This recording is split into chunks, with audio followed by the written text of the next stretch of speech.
Hey everybody, welcome to Pop Culture Philosophers. I'm Rockin Robbie Billups, and it's time for the weekly comic book review.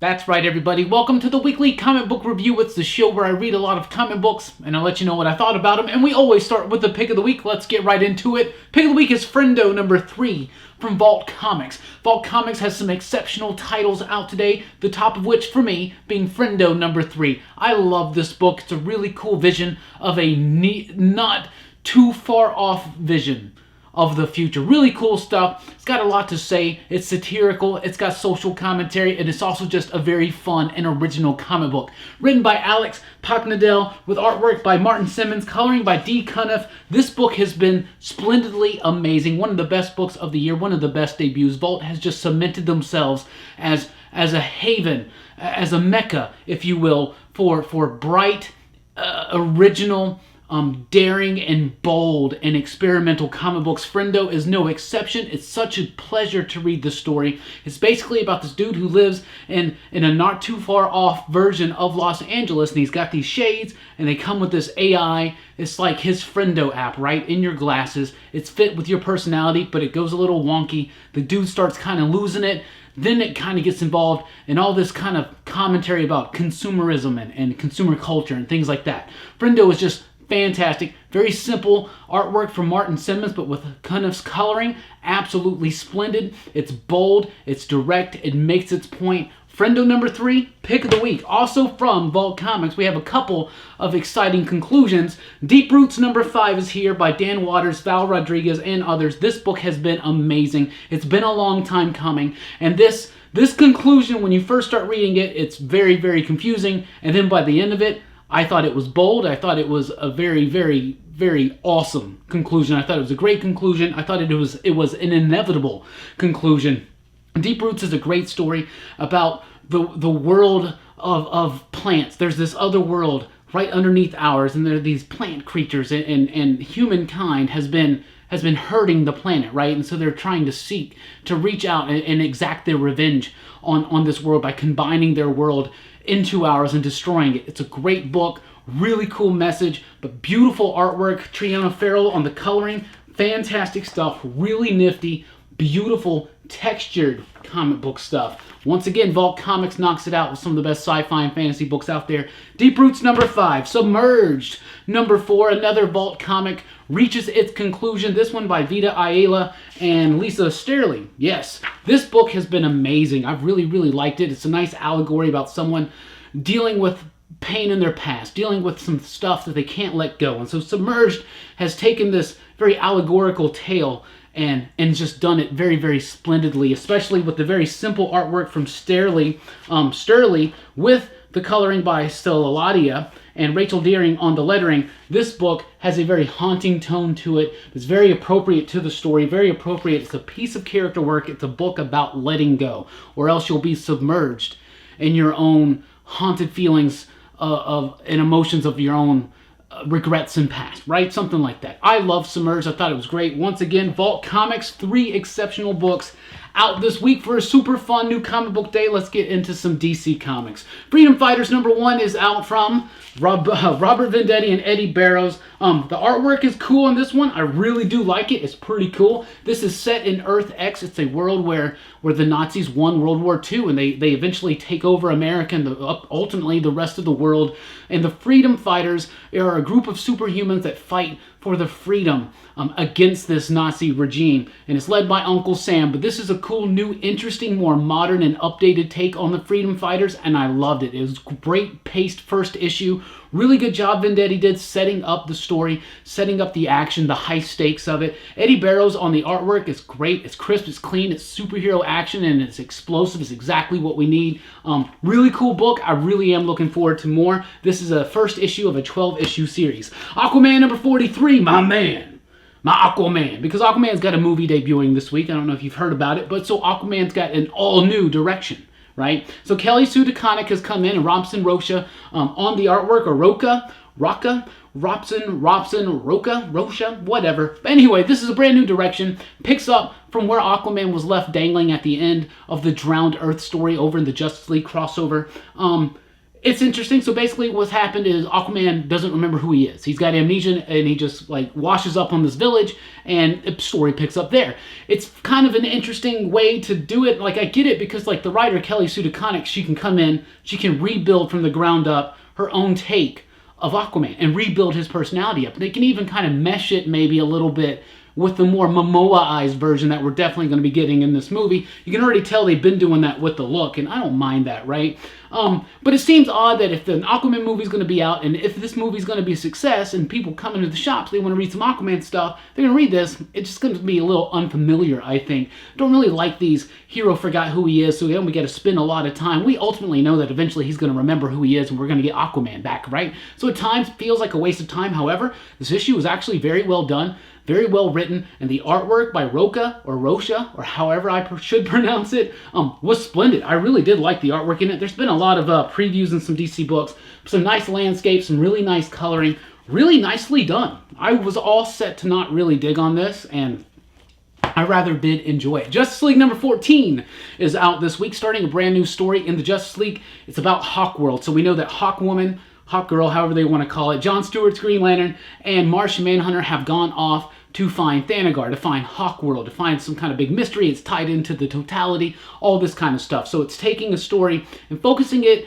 a little bit more in on these three characters, what they're doing, the mystery of Hawkworld, and it was cool. Lots of cool little mystery stuff. This is plotted by Snyder along with Tynion, but it is scripted by Tynion. You can tell it's scripted by Tynion and not Snyder, but it's still really good, and it keeps that narrative flow right along the lines of what Snyder has already established on these Justice League books. This book's been big. It's been explosive. It's been really, really fun. The artwork throughout the major part of the story is done by Steven Sokovia. But Jim Chung does do this little framing bit where some high stakes happen. Some big things start happening. They're definitely going to lead into what's coming up after this story, but it was a nice little, let's sit back, get not so crazy in this one, focus in on a handful of characters, but still throw out some crazy stuff for you. Really cool story. Superhero comic books at their finest in the pages of Justice League. Batman number 61 is out this week. This is a really cool story that starts off this nightmare story arc. It harkens back to a story I think that happened in Batman number 38.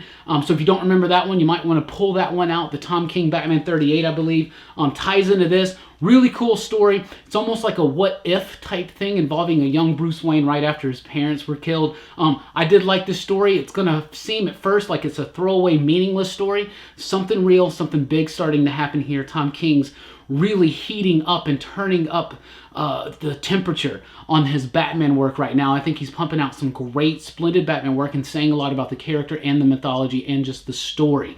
And that's what he's doing in this issue, and I really do like it. Batman number 61 out this week from Detective Comics, yeah, from DC Comics, right? Catwoman number 6 is here. This has got splendid artwork. It is the conclusion of the first story arc by Joelle Jones. It's got amazing, bold, striking artwork. However, I do feel like story-wise it just wrapped up a little bit quickly, a little bit disjointedly, but it does have, like I said, great bold artwork, great line work, Allred's colors as well, Laura Allred on coloring. Really cool stuff, great composition, a great pace through the artwork, but in the script, in the dialogue, in the flow of the narrative, just kind of bogged down, just felt a little disjointed, a little muddy, a little quick, a little too breezy of an ending. Ultimately, I want to go back and reread 1 through 6, see how it's doing. I think, though, that Jones is, I think the focus is starting to wane a little bit between the writing and the drawing, but maybe not. Maybe I don't know what I'm talking about. But beautiful artwork in Catwoman number 6, but to me, just a little bit of a rushed ending to the story. And from Vertigo Comics, we got American Carnage number 2 from Brian Hill. A fantastic job on this one. It feels like old school Vertigo. It feels like the heyday, like when 100 Bullets first came out. We're like, oh man, this is real, this is raw, this is gritty, this is truth, right? This is what American Carnage feels like to me. Absolutely, Brian Hill doing a fantastic job. Heavily researched, great dialogue, great flow to it. The artwork by Leandro Fernandez is great with Dean White's coloring. Really cool, sets an atmospheric tone. Really great character work, great characterization. and really interesting things happening in the story right now. American Carnage number 2 from Vertigo Comics. And we got cover number 5, I believe number 4, my bad. Cover number 4. This book's been really, really fun. Artwork by David Mack. It's very experimental. It's not your run-of-the-mill comic book, even from a Brian Michael Bendis. Very different, very unique. I like it. Very different approach into storytelling. I do love this book. I think it's cool. Ultimately, it's about a comic book artist that gets coerced by a government agency to be a spy, because what better cover than to go overseas for a comic book convention and you can go and pull off a secret mission or something like that, right? But cover's been really, really cool. Like I said, the artwork by David Mack does some really cool things structurally with its story and with the artwork. Cover, I'm loving that one. I think it's great, and the best of the Bendis creator-owned books right now at DC for me is cover, especially with David Mack on the artwork. Let's jump over to Marvel. The Best Defense, these Defenders one-shots. They wrap up with a Defenders one-shot that kind of ties up all these loose threads and pulls together this story that kind of you almost could pull together from these other ones. I haven't really been liking these Defenders one-shots, and I really didn't like this one. I think ultimately the best one was the Doctor Strange one. This one felt alright. It was just kind of rushed, kind of just thrown together. I think hardcore Defenders fans will like it. It seems like some people do respond well to this one, but ultimately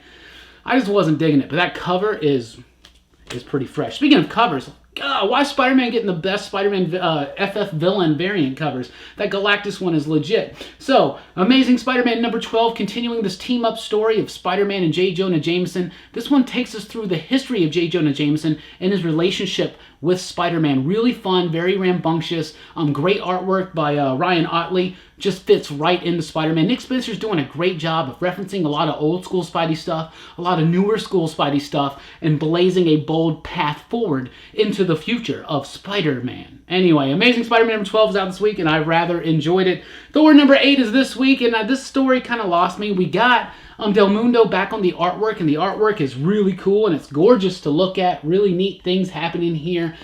But ultimately, this one kind of we're still gearing up to the War of the Realms. We're going to get there very, very soon, in just a few months.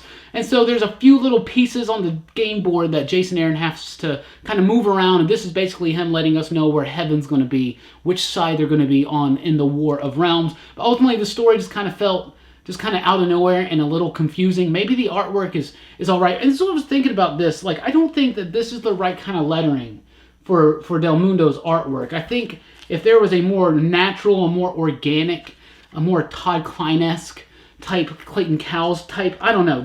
It's just too computerized, too perfect for the graffiti type painted artwork. Like, I don't know. That's just me. I think the lettering throws off some of the flow of the story in Thor when Del Mundo's doing it. Like, this lettering worked perfectly for Dodderman. I don't know. On Del Mundo, something's just jiving wrong with me when he's doing artwork on the Thor mostly. Captain America number 6 is here. We're wrapping up the first story arc by Ta-Nehisi Coates, and it's decent. I think it's all right. I just think that ultimately Coates, as good of a writer as he is in other areas, I think his comic book work always falls just a little bit flat. It usually has something to do with a pacing issue, having not enough content, not enough density sometimes per issue. This one's got enough of a theme to it. It basically lets you know why what is going on is going on. It's interesting things, and it's an interesting idea, but I'm still expecting a little bit more from Coates on Captain America. We shall see. I think it's still good enough for me to continue reading just a little bit further, but ultimately to me right now, Captain America is just coming across a little dull. A book that is never dull, though, is West Coast Avengers. West Coast Avengers number 6 is out this week. This one's really, really fun. We got a guest artist on this one. And first of all, I haven't mentioned this yet. Marvel in all their books today has this tribute to Stan Lee. They got this black band across each of the books. The logos of the books are like just subdued, really small at the bottom, and it just has a nice little armband type thing, you know. Stan Lee, nice tribute. Black covers on the back, and the first few pages are black, and then we have a very, very nice tribute to Stan Lee there by Phil Noto. Really, really cool. Glad they did it. Wish they would have done it back in the day for Kirby. Wish they would have done it this year for Ditko. I wish they would do stuff like this on the cover for a whole lot more of these legendary creators when we lose them when they pass away. Anyway, West Coast Avengers number 6 was splendid. This book's been so much fun. If you followed Kelly Thompson's Kate Bishop Hawkeye run, this is what you need to read now. It continues on with that story, including the Madam Mask bit and the mystery of her mother, what happened to her, all that kind of jazz. Plus, you got the fun of Gwenpool. I know, I said the fun of Gwenpool. Gwenpool is one of those characters that's always come across as really annoying to me, but I absolutely adore her in this book, especially with Quentin. Quentin and Gwenpool, like a match made in heaven. I never thought anybody would be a better romance in the Marvel Universe than Reed and Sue. But I think Quentin and Gwen just might have it beat. Just kidding. But it's still very, very fun. Hawkeye, more shark-type madness in here. The characters, the story, everything's really, really fun. If you liked Kelly Thompson on everything that she's done, especially her Hawkeye book, you're really going to like it. West Coast Avengers is one of my favorites right now. Marvel Knights number 4 is out this week. So this is a Donny Cates-led little mini-series, a tribute to Marvel Knights, which started 20 years ago and did change the face of Marvel Comics forever. It introduced Joe Quesada into an editorial role, right? So it really did shift direction. Lots of big things happened. That's kind of like a tipping point for Marvel back into the good graces of pop culture, right? I don't know. But anyway, this one, he's joined by Vita Ayala, who's got a lot of work out today, including that Submerged finale and something else we'll talk about. But this was a really cool spotlight in on Black Panther. Black Panther was by far one of my favorite Marvel Knights series, the Christopher Priest, Mark Teixeira run back in the day. This is a big nod to that, a big tribute, really fun stuff, a great grasp of the character, great artwork, really fun throughout, very interesting. Ultimately, the story is just about heroes that have forgotten who they all are. And now we understand a little bit of an explanation maybe has been given to us at the beginning of this issue. It makes a little bit sense, tied into something else Marvel Knights.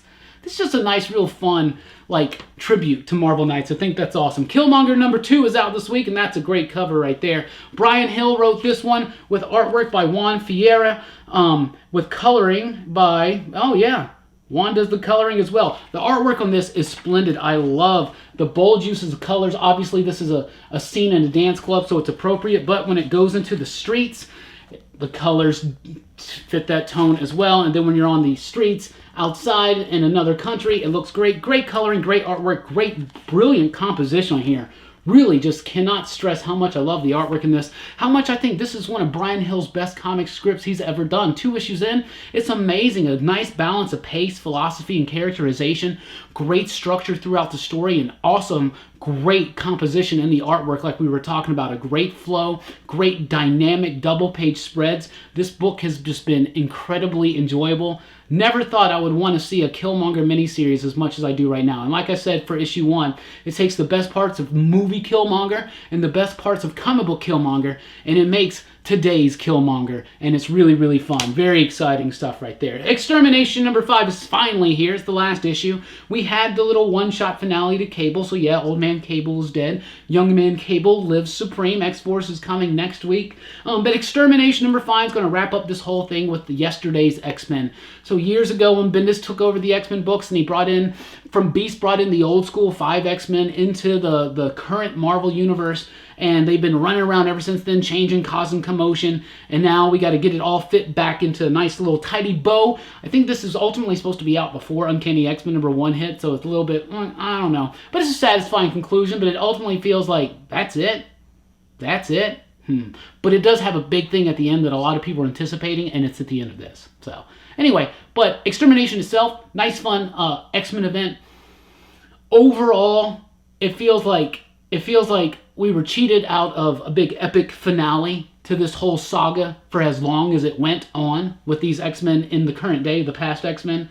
However, it's always nice to see an Ahab story. The book was fun. It had a nice dynamic energy to it, especially with Loraz on the pencils. I did enjoy it. It just feels like overall we should have had a weightier ending. Uncanny X-Men number 6 is here. This book is weekly, at least, for the first 10 issues. This book's been fun. I'm liking it. I do kind of am concerned a little bit about how X-Man is being characterized in this story. I get it. I understand it, especially with some revelations that are happening in here.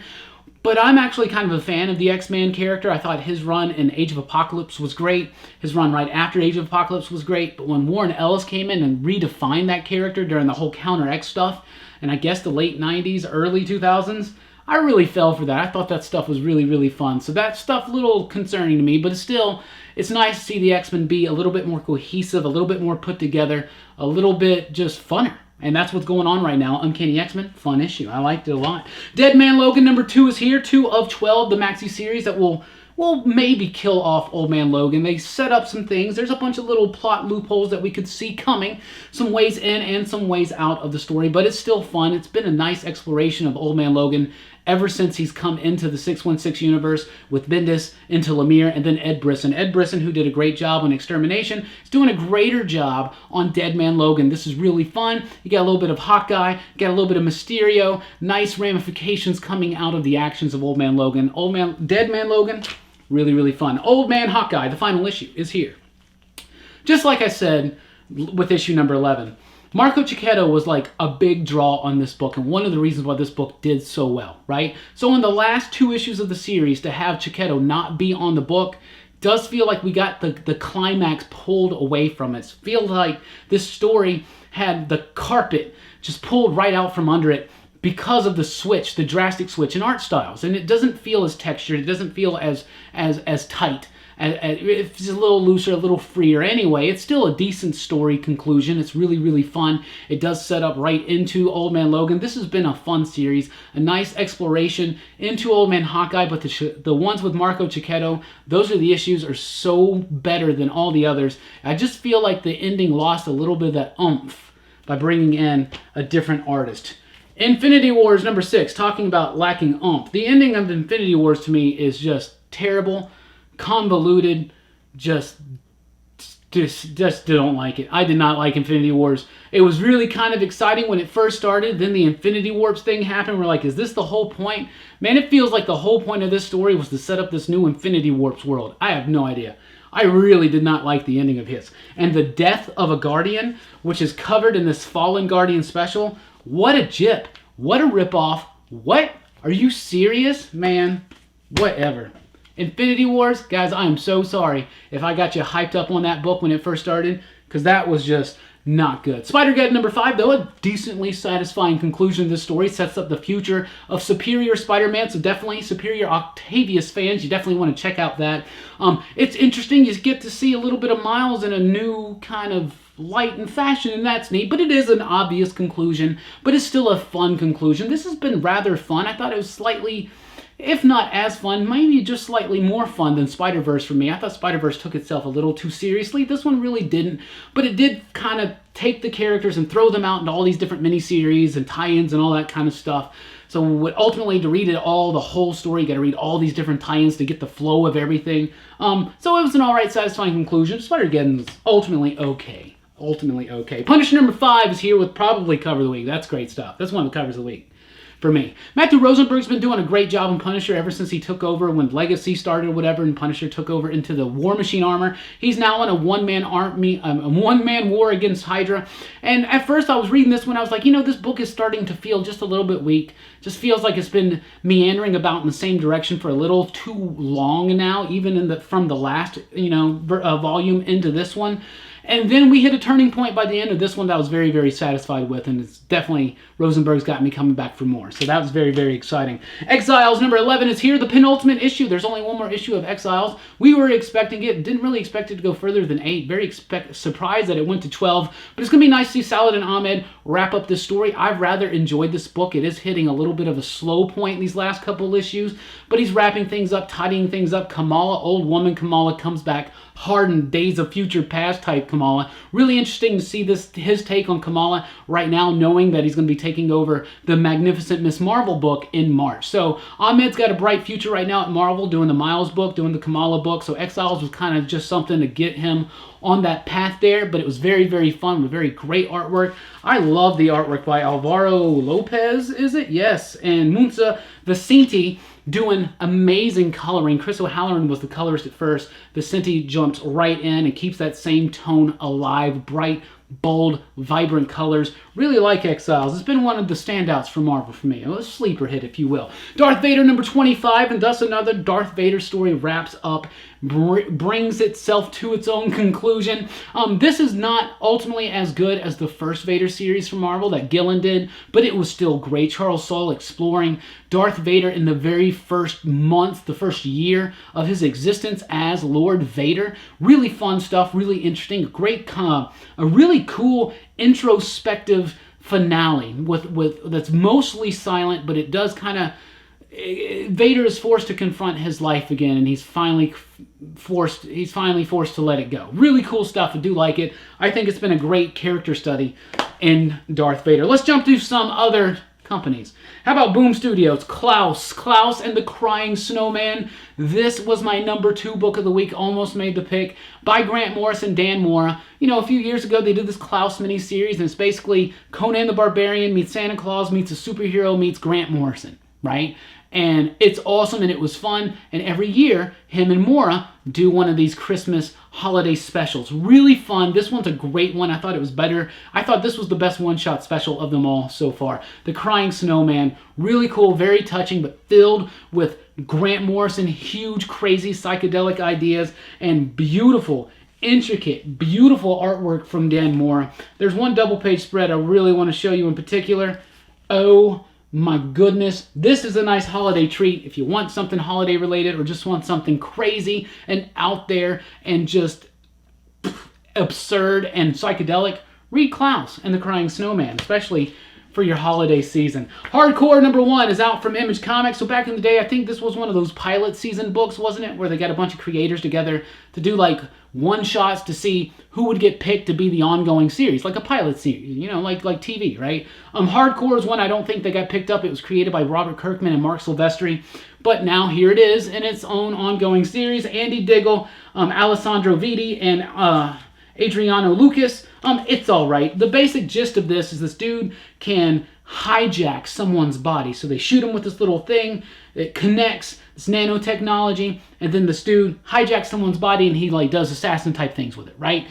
So it's an interesting concept, but ultimately it just felt a little amateurish. It felt a little stilted. It just didn't really have a nice flow to me. For me, it just didn't really, it felt amateurish to me. Hardcore number 1, just really not for me, but it is a really cool concept and neat idea that would make a great TV show or a great movie, for sure. But the comic book, for me, just issue 1 into it, I just don't feel like it was near anything of Diggle's best work. Gideon Falls number 9 from Image Comics, however, was exceptional. It's great. This is one of the best books of the year. Gideon Falls has been a treat. Jeff Lemire, Andrea Sorrentino, Dave Stewart, amazing work, doing a fantastic job. And I got to spotlight the letterer, Steve Wands, doing an absolutely fantastic job there. Really good stuff. I really like this book. It's got beautiful, beautiful composition throughout it. Really interesting camera angles and perspectives. Really cool things with colorings and layouts and how you can handle a page of exposition. This book has been atmospheric, it's been moody, and more gets revealed now about the characters. And it's a character piece, it's a story-driven piece, it's mystery-driven, but it's got all this wrapped up in this beautiful just tone that nobody can quite capture except for Jeff Lemire and Sorrentino on the artwork with Dave Stewart's masterful coloring. This has been one of the best comic books of 2018, and you may hear me talk about it in my top 10 comics video that's coming out this Friday, so pay attention and be on the lookout for that. X-War Sisters number 3 is here. Really fun, light, neat little book. Doesn't take itself too seriously, but it's a really fun book about a young lady who has lost her soul. Her mother sold her soul when she was a kid. Now she's trying to get it back, and her soul is basically runs around as her sister, and she's kind of the misfit of the group, and they go around and exercise and hunt demons and things like that. But it's really, really fun. One of the coolest things about it is it's got this very like Archie style artwork. You learn a little bit of the past of the Exorcisters in here. Still very fun, very light, very fresh, cool comic book. Middle West number 2 is here. A great Midwestern like fantasy piece. Really good work from Scotty Young. The first issue made the pick of the week. Artwork by Jorge Corona.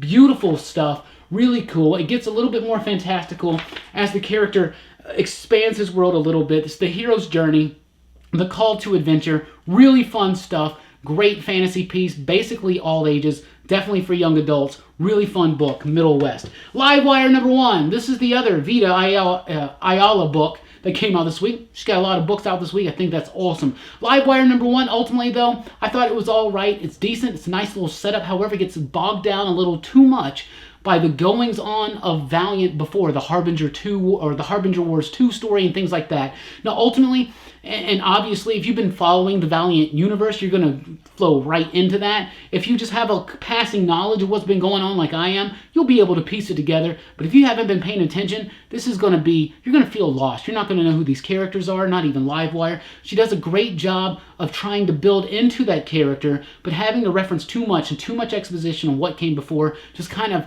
weighed the tone and the weight, it just weighed down the story a little bit for me, but it's got great artwork, especially with the coloring. Raul Allen and Patricia Martin, really cool stuff. Love the coloring, love the composition. I love the dialogue, I love the characterization, but just a little too bogged down by having to explain what came before to really make this a crisp, clean, fresh start and a really hard-hitting #1, which I would like to see more of that from Valiant Comics. It just feels like they get bogged down by the weight of their own continuity too much, and that's how I'm going to see. Firefly #2, the final book I want to talk about. I almost didn't read it because it's kind of, Firefly, yeah, I was big into it back in the day. Now it's just like, we need to let it go, right? But this book's actually been cool. Greg Pak's telling these Firefly stories that fit right into the Firefly TV series, and they're focusing on Mal and Zoe's past, and maybe the first time that the crew realize, that they don't have the most squeaky clean war records and things like that, right? But what I really want to spotlight is Dan McDade. Dan McDade is not the artist that I would have picked for a Firefly book, but I think it works so well. It brings a really cool graphic, indie comic book type feel to it that I really think works really, really well. And when they throw these bits where Mal's like re-experiencing bits of the rebellion, of the war, you feel the emotional impact in the artwork, and I believe that's why McDade got this series. Greg Pak's doing a great job. The voices of the characters, they sound true in his hands. Firefly, this might be pretty cool. I like it. So far, I'm digging it. So that's what I read this week. That's what I thought about it. Let me know what you read and what you thought about it in the comments down below, or what you're excited about. What's your pick of the week? Let me know. I want to know. If you want to talk to us more about comic books, you can find me on Twitter at @Rockin Robbie, and you can also join us over at our Facebook group, the official PCP Facebook group, the PCP Army. So just type in PCP Army or go to the Pop Culture Philosophers Facebook page. You'll find it.